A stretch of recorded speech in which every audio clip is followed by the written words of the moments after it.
साथियों नमस्कार।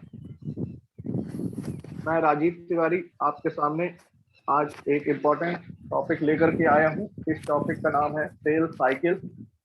मैं चाहूंगा इस टॉपिक्स को आप लोग अपने नोट्स में लिखते हुए चलें।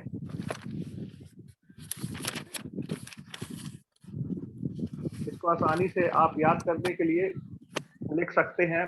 पाप से डर, PAPSD।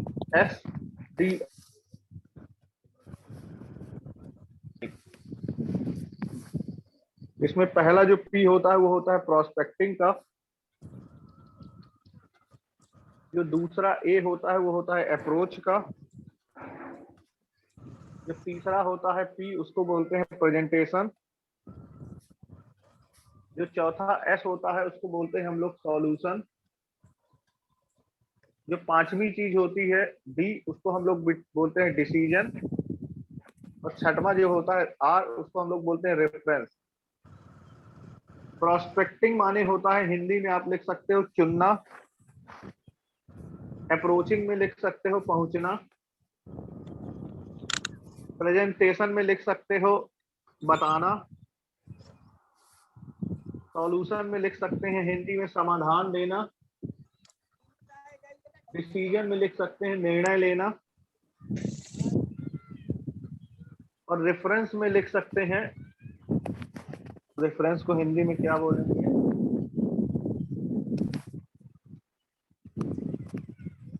विक्रम, मैं तुमको म्यूट कर रहा हूँ। रेफरेंस का मतलब और लोगों की जानकारी लेना, परिचितों की सूची लेना। तो देखिए, सेल साइकिल की ये 6 चीजें होती हैं। अगर ये 6 चीजों में हम मास्टर हो जाते हैं तो धीमे धीमे हमारा बिजनेस पूरी तरीके से बढ़ना चालू हो जाता है। मैंने एक दिन आपको सेल फनल के बारे में बताया था। उसमें मैंने ये बताया था कि प्रोस्पेक्टिंग, प्रोस्पेक्टिंग में आपके वो सारे लोग होंगे जो आपकी लिस्ट में होंगे। हो सकता है प्रोस्पेक्टिंग में आपके 100 लोग हों, 200 लोग हों, 150 लोग हों, 300 लोग हों, 500 लोग हों। अब प्रोस्पेक्टिंग के बाद जो दूसरा अप्रोच होता है वो होता है अप्रोचिंग, उनके पास तक पहुंचना। अमूमन देखा यह गया है कि नेटवर्क मार्केटिंग में अगर व्यक्ति 1000 लोगों की लिस्ट बनाया है तो वो 1000 लोगों तक पहुंच ही नहीं पाता है। और क्योंकि वो उन लोगों तक पहुंच नहीं पाता है इसलिए उसकी सफलता जो होती है वो दूर चली जाती है। तो हमको सबसे पहले क्या करना है, जिन लोगों की लिस्टिंग बनाए हैं उनके तक अप्रोच करना है। सही माध्यम से अप्रोच करना है। सही तरीके से उनको इनवाइट करना है मीटिंग में। अब जैसे आप लोगों की रेगुलर मीटिंग होती है, मॉर्निंग की मीटिंग होती है, तो हम चाहें तो इसमें भी, क्योंकि हमारे 2 दिन प्लान दिखाए जाते हैं। हर व्यक्ति अगर 3-3, 4-4 आदमी को भी लेके आएगा तो नया कम से कम 20 आदमी हर हफ्ते में प्लान देखेगा। और सीधी सी बात है, नया 20 आदमी अगर प्लान देखेगा तो प्रेजेंटेशन के बाद सॉल्यूशन जो होता है, ठीक ना, जिसमें हम उसको ये बताएंगे कि ये बिजनेस क्या है, आपकी समस्याओं को किस प्रकार से ये समाधान कर सकता है, या आपके सपनों की ये किस प्रकार से पूर्ति कर सकता है, तो आदमी डिसीजन तक पहुंच जाता है, निर्णय ले लेता है। और जो व्यक्ति निर्णय लेकर के हमारे बिजनेस में आ जाता है उससे हमको रेफरेंस लेने की फिर कोशिश करनी है। उसके माध्यम से कुछ और लोगों की जानकारी हमको लेना है और उन लोगों को लेकर के फिर हमको काम को आगे बढ़ाना है। ये होता है सेल साइकिल। जिसका सेल साइकिल जितना तेज चलता है उसका बिजनेस उतना बड़ा होता हुआ चला जाता है। ठीक है ना। अगर ये सेल साइकिल हमारा नहीं घूम रहा तो हमारा बिजनेस बड़ा नहीं होगा। तो मैंने पहले भी बोला है कि आप सब लोगों के पास लिस्टिंग बड़ी होनी चाहिए। अगर लिस्ट आपके पास नहीं है तो फिर पहला ही मतलब सीधी सी बात है, पंचर गाड़ी को आप बहुत दूर तक नहीं लेके जा सकते। ठीक ना। अगर चलाओगे, जबरदस्ती चलाओगे तो उसका टायर भी फट जाएगा। तो अगर प्रोस्पेक्टिंग आपके पास नहीं है तो बाकी के सारे स्टेप बेईमानी हो जाते हैं। आप अप्रोच कर नहीं पाओगे, प्रेजेंटेशन कर नहीं पाओगे, सॉल्यूशन, डिसीजन, रेफरेंस कुछ भी आपसे नहीं हो पाएगा। प्रोस्पेक्टिंग के कुछ नियम होते हैं। पर्पज होता है। 3 पी जैसे मैंने आपको कई बार बताए हैं कि हमारे बिजनेस में 4 पी होते हैं। ठीक ना। वैसे ही आप जब प्रोस्पेक्टिंग करते हो तब आपका 3 पी आपको बिल्कुल क्लियर होने चाहिए। पहला आपका पर्पज क्लियर होना चाहिए। पर्पज का मतलब ये होता है कि किस कारण से आप उस व्यक्ति को अपनी लिस्ट में रखे हो और किस कारण से आप उस व्यक्ति को अपना प्लान बताना चाहते हो और क्या रीजन है कि वो आपके साथ आकर के जुड़े। दूसरी चीज होती है प्रोसेस। अब एक बार एक व्यक्ति आपके साथ जुड़ गया तो उसको आपको एक प्रोसेस में डालना है। प्रोसेस का मतलब क्या है, जैसे ये हमारी सुबह मीटिंग हो रही है तो ये एक प्रोसेस है, शाम को 8 बजे मीटिंग होती है, वो एक प्रोसेस है, बुधवार को और शनिवार को ट्रेनिंग होती है कंपनी के द्वारा 7 बजे, वो एक प्रोसेस है। इसके अलावा 3 बजे हम लोगों की फेसबुक में मीटिंग हुआ करती हैं, वो भी एक प्रोसेस है। तो कंपनी ने बहुत सारे प्रोसेस बना के रखे हुए हैं, जिन प्रोसेस में अगर हम लोगों को डाल दें सही तरीके से तो उनका जो है रिजल्ट जल्दी आता है।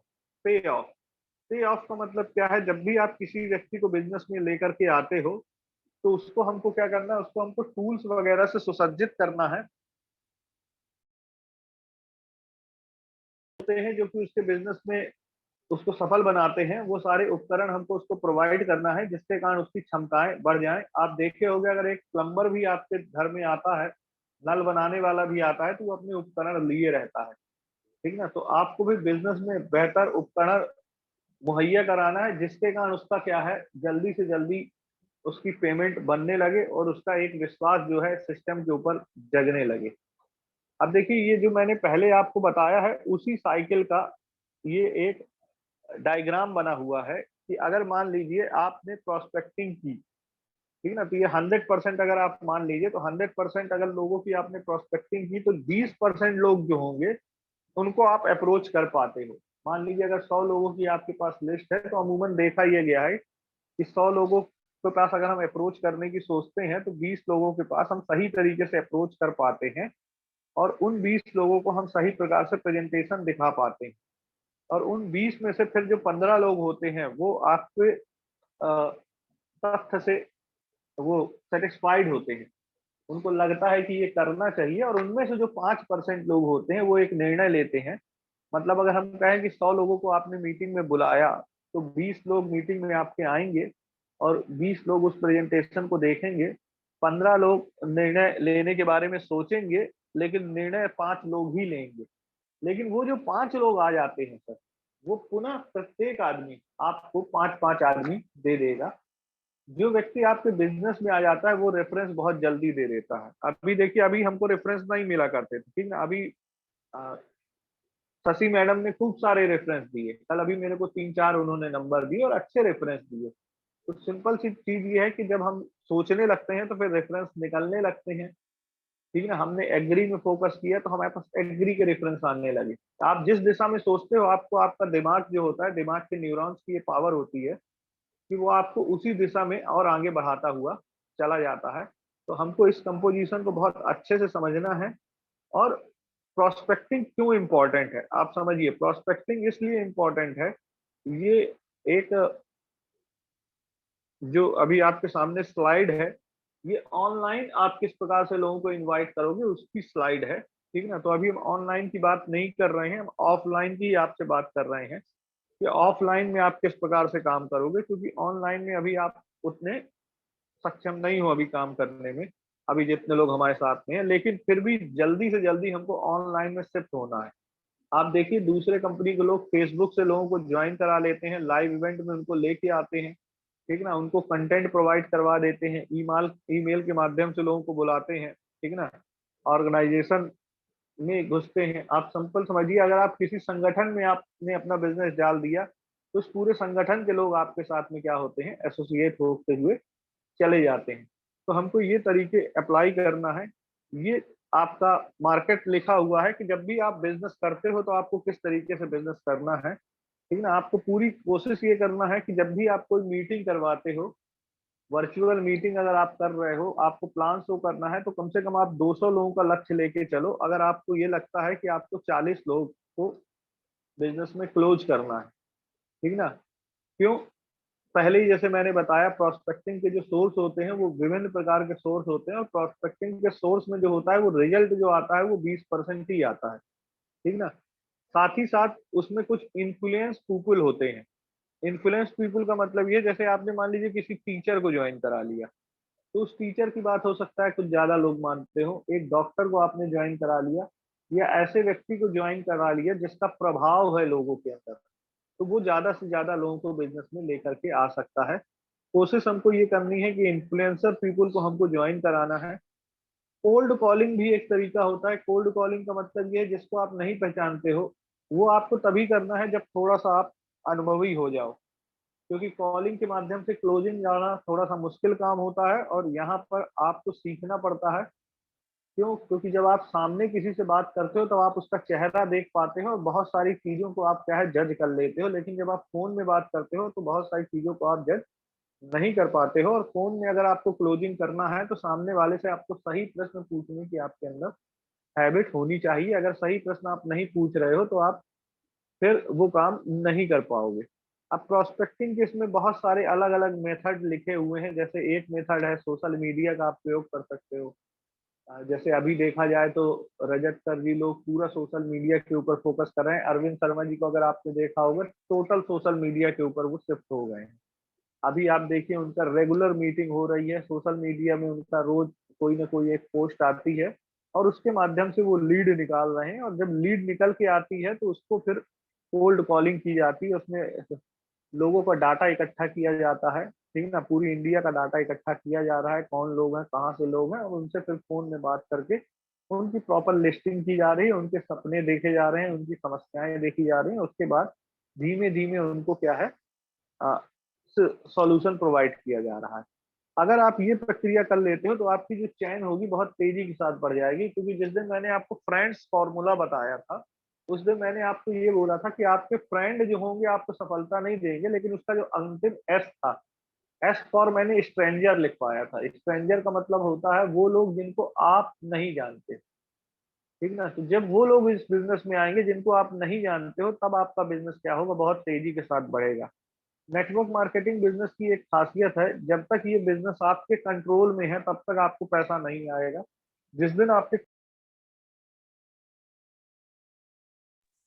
मतलब ट्रेडिशनल मार्केट में अगर बिज़नेस आपके कंट्रोल से बाहर चला गया, तो आप चौपट हो जाते हो, लेकिन नेटवर्क मार्केटिंग में अगर आपका कंट्रोल से बाहर बिज़नेस चला गया, तो आप धनाढ्य हो जाते हो। तो हमको कोशिश ये करना है कि हमारा बिज़नेस हमारे कंट्रोल में ना रहे, ठीक है ना? किसी तरीके से बड़ा होता हुआ चला जाए, बड़ा होता हुआ चला जाए। जैसे आज अरविंद शर्मा जी के यहाँ अगर देखा जाए तो 2 करोड़ 1 करोड़ का वो बिज़नेस करते हैं और उनको बिल्कुल ये नहीं पता रहता कि इस महीने कौन डायमंड कर देगा, कौन ब्लू डायमंड कर देगा, कहाँ से किसके घर की चाय की पत्ती खत्म हुई है, किसके घर की क्या खत्म हुई है। लेकिन क्योंकि उन्होंने लोगों को डेवलप किया, और नेटवर्क मार्केटिंग बिज़नेस सिर्फ़ लोगों को डेवलप करने का बिज़नेस है। ये जो ट्रेनिंग दी जा रही है, इस ट्रेनिंग का मूल उद्देश्य सिर्फ़ आपको डेवलप करना है। 7 से 8 आप लोगों की ट्रेनिंग होती है, जिसमें आपको बहुत सारी चीज़ें सिखाई जाती हैं। इसलिए मैंने ये 8 से 9 की जो ट्रेनिंग है, इसका मेन उद्देश्य ही यही रखा है कि इसमें आप बोलोगे। इसीलिए इस ट्रेनिंग को सिर्फ़ 2 दिन ट्रेनिंग दी जा रही है, 2 दिन प्लान शो किया जा रहा है और 3 दिन आप लोगों के डिस्कशन करवाए जा रहे हैं, जिसमें से 2 दिन आपसे प्रोडक्ट का डिस्कशन करवाया जा रहा है, 1 दिन आपसे प्लान का डिस्कशन करवाया जा रहा है। और आप सबको मौका दिया जा रहा है कि आप सब लोग एक-एक करके आएँ और प्लान दिखाएँ या तो प्रोडक्ट के बारे में बताएँ। क्यों? क्योंकि देखिए, आदमी जब अपने मैदान में कुश्ती जीत जाता है या अपने मैदान में खेलना सीखता है, तब जाके बाहर दूसरे के ग्राउंड में वो खेल करके जीत करके आ सकता है। तो आप ये मान के चलिए कि अभी यहाँ आप लोग झिझकिए नहीं, यहाँ आप लोग बोलने का प्रयास हमेशा कीजिए, क्योंकि यहाँ सिर्फ़ अपने लोग हैं, कुछ ही लोग हैं, ठीक ना? आपस के लोग हैं जो आपस में एक-दूसरे से सबको परिचित है और सबको एक-दूसरे की इफ एंड बट पता है, ठीक ना? सबके अंदर क्या खूबी है हम लोग जानते हैं, सबके अंदर क्या कमियाँ हैं हम लोग जानते हैं, सबके साथ क्या समस्याएँ हैं हम लोग जानते हैं।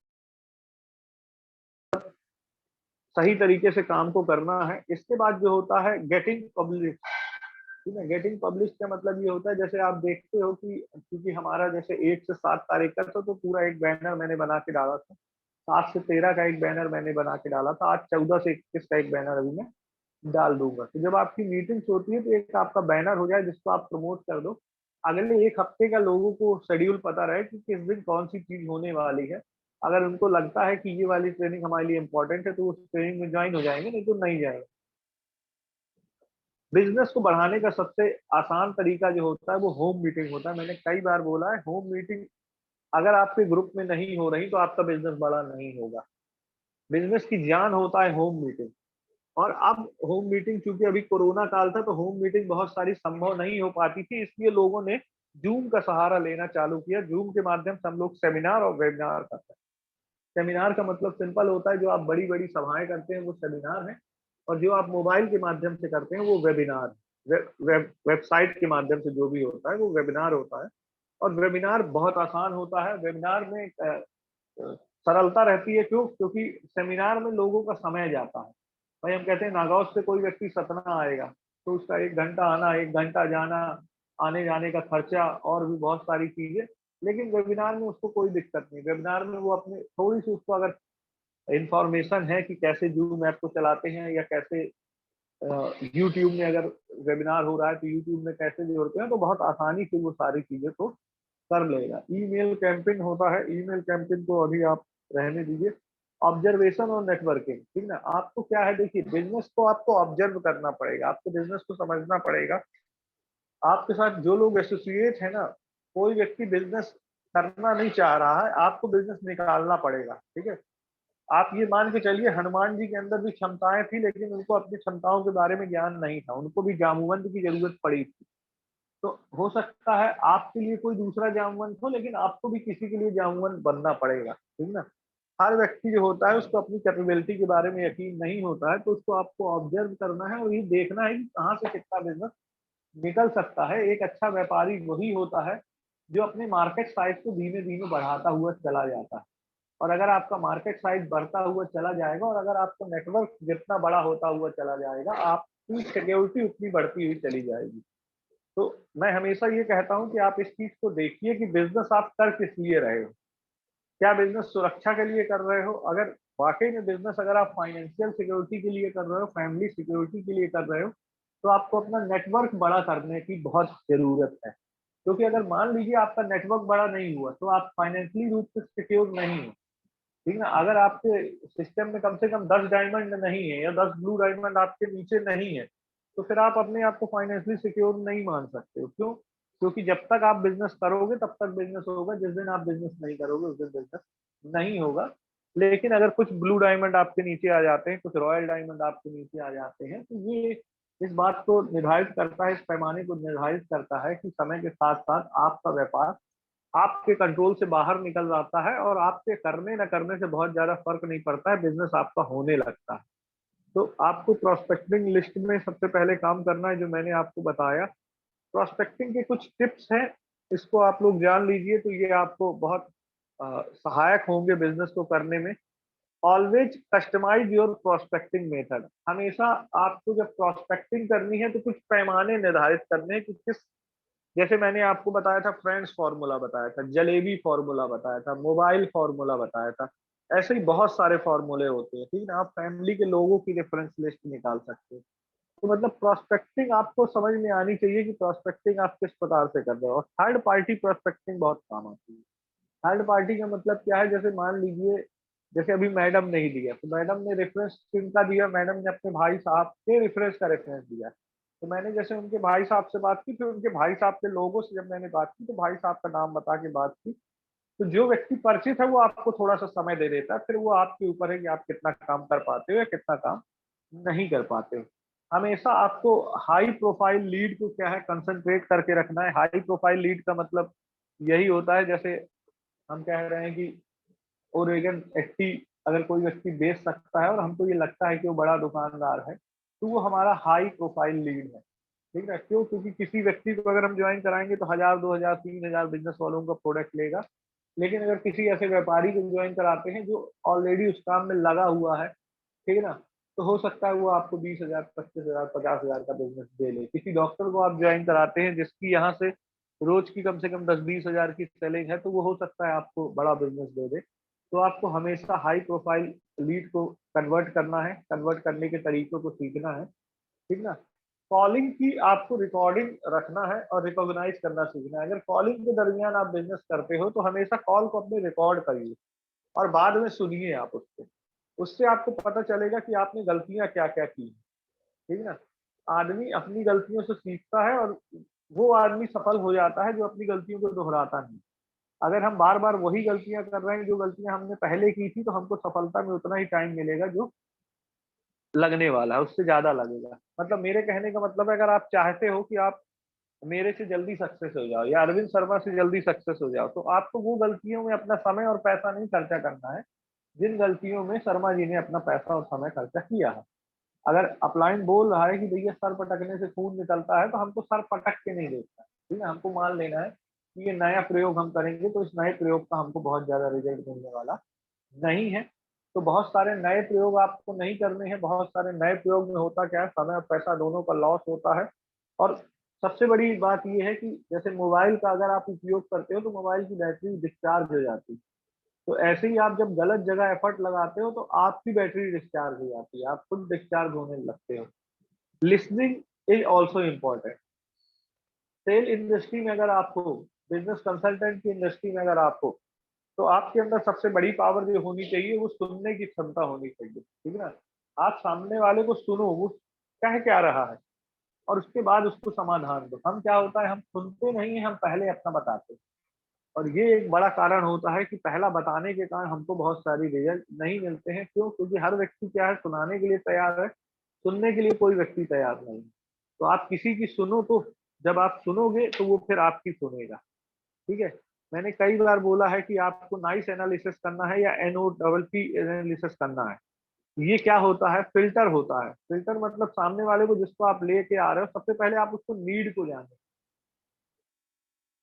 N फॉर नीड होता है, नाइस में I फॉर इंटरेस्ट होता है, C फॉर कंसर्न होता है, ठीक ना। E फॉर एक्सपेक्टेशन होता है, ठीक है। यहाँ NOPP लिखा हुआ है। N फॉर नीड है, O फॉर अपॉर्चुनिटी है, P फॉर पेइंग कैपेसिटी है, और चौथा P है पावर टू डिसाइड। अब मान लीजिए पावर टू डिसाइड का आप मतलब समझिएगा, आपने किसी व्यक्ति को प्लान दिखाया, उसको प्लान सब समझ में आ गया। अब वो बोला मैं अपनी पत्नी से पूछ के करूंगा, या वो बोला मैं अपने पापा से पूछ के करूंगा। तो सिंपल सी चीज ये है कि उसके पास डिसीजन लेने का पावर नहीं है। तो जिस व्यक्ति के पास डिसीजन लेने का पावर नहीं है, आप उसके पास अगर समय बर्बाद कर रहे हो तो आपको बहुत ज्यादा रिजल्ट मिलने वाले नहीं है। हम कहते हैं किसी दुकानदार को आपने अप्रोच किया, दुकानदार के यहाँ जो एक लड़का बैठता है, आप उसको समझा रहे हो। अब वो लड़के के पास कोई पावर नहीं है, ठीक ना, ना उसके पास पेइंग कैपेसिटी है, ना तो वो आपका प्रोडक्ट खरीद सकता है, क्योंकि खुद वहां वो नौकरी कर रहा है। ज्यादा से ज्यादा आपको थोड़ा सा वो प्रमोट कर सकता है, ठीक ना। तो अगर वो सिर्फ प्रमोट कर सकता है तो आपको सिर्फ इतना बोलना है कि आप अपने साथ से मेरी बात करवा दो, ठीक ना। और अगर मेरे कुछ सेल होती है तो मैं उसमें आपको कुछ हैंडसम इंसेंटिव दूंगा। तो जब सामने वाले को आप कुछ देने की कोशिश करते हो ना, तो वो फिर कुछ आपके लिए करता है। जैसे डॉक्टर्स को अगर आप डायरेक्ट डील करोगे, डॉक्टर डील नहीं होते हैं, लेकिन हर डॉक्टर के बगल में एक दवाई वाला बैठा होता है। आप दवाई वाले को डील करोगे ना, तो डॉक्टर अपने आप आपसे डील हो जाएगा, ठीक है ना। तो वो कला हमको सीखनी पड़ेगी, ठीक है ना। क्यों? क्योंकि दवाई वाला डायरेक्ट डॉक्टर से जुड़ा हुआ होता है। दवाई वाले को आप बताओगे कि भैया इसमें इतना आपको बच जाएगा, ये अगर आप 250 बोतल निकालोगे तो आपको 10,000 देंगे, तो वो डॉक्टर को समझा ले जाएगा कि 7,500 रुपये आपको मिलेगा, और वो उसी में 2,500 अपना भी बचा लेगा, ठीक ना। तो जहां आपको अपनी ताकत नहीं लगानी, वहां आपको अपनी ताकत नहीं लगानी, दूसरे की ताकत का जहाँ प्रयोग करना है वहां आपको प्रयोग करना सीखना चाहिए। अपॉर्चुनिटी का मतलब क्या होता है? अपॉर्चुनिटी का आप सिंपल एक मतलब समझिएगा, अपॉर्चुनिटी हमेशा आपके सामने आती है, लेकिन आपको कभी समझ में नहीं आता। अपॉर्चुनिटी को जो आदमी सही समय पे परख लेता है और पकड़ लेता है, वो आदमी सफल हो जाता है। और जो आदमी अपॉर्चुनिटी को देख नहीं पाता, समझ नहीं पाता, वो आदमी सफल नहीं होता है। तो हमेशा ये मान के चलिए, अपॉर्चुनिटी आती है आपके सामने, लोग आते हैं आपके सामने, आपके अंदर समझ होनी चाहिए कि किस प्रकार से आप उनको फिल्टर करोगे। लीकेज, ये कई बार मैंने बताया कि आपके बिजनेस की सबसे बड़ी कमी क्या है, आप नया कस्टमर तो लाते जा रहे हो, लेकिन अपना पुराना कस्टमर क्या है, लॉस करते जा रहे हो। भाई अगर आपके बाल्टी में तला नहीं होगा नीचे का, तो आप कितना भी पानी डाल लो, आपकी बाल्टी नहीं भरेगी। अमूमन बिजनेस में आप लोगों के साथ यही हो रहा है, ठीक है ना। नया आदमी आप ला रहे हो, पुराना आदमी आपका जा रहा है, नया आदमी आप ला रहे हो, पुराना आदमी आपका जा रहा है। तो कहने का मतलब बाल्टी आपकी भरने वाली नहीं। या अगर बाल्टी में 2-3 छेद भी होंगे तो भी बाल्टी आपकी भरने वाली नहीं। ऊपर से पानी अगर बहुत फोर्स से आता होता तो शायद कुछ बाल्टी भरती भी। पानी भी धीमे धीमे डाल रहे हैं, तल्ली भी नहीं है, तो फिर बिजनेस नहीं होगा। तो हमको क्या है, लीकेज जो होते हैं पूरी तरीके से खत्म करने हैं, ठीक है। तो ये सारी चीजें हमको करनी है, तब हमारा बिजनेस बढ़ेगा। टाइप ऑफ प्रोस्पेक्ट इसमें लिखा हुआ है कि दो प्रकार के प्रोस्पेक्ट होते हैं आपके, एक होता है कंट्रोल प्रोस्पेक्ट और एक होता है अनकंट्रोल प्रोस्पेक्ट। कंट्रोल प्रोस्पेक्ट वो होता है जो कि माउथ पब्लिसिटी के द्वारा आपके पास आया हुआ होता है, जिसके पास तक आप जब चाहो पहुंच सकते हो। अनकंट्रोल प्रोस्पेक्ट वो होता है कि आप चाह कर भी उसके पास पहुंच नहीं सकते। भाई कोई दिल्ली में आदमी बैठा हुआ है, आपको फेसबुक पे मिल गया, तो आप दिल्ली जाके उसको प्लान नहीं बताओगे, आप यहीं से उसको प्लान बताओगे, यहीं से जो सुविधाएं आप दे सकते हो उसको वो सुविधाएं दोगे। यहीं से उसको आप गाइड करोगे कि भैया आप वहां चले जाओ, वहां मॉल है, वहां से आपको सामान मिल जाएगा, ये फायदे होते हैं। तो कंट्रोल और अनकंट्रोल दो प्रकार के जो प्रोस्पेक्ट होते हैं, दोनों प्रकार के प्रोस्पेक्टों को आपको डील करने के तरीके अलग होते हैं। आपको समझना पड़ेगा किस किस प्रोस्पेक्ट के साथ आपको कैसे डील करना है, ठीक ना।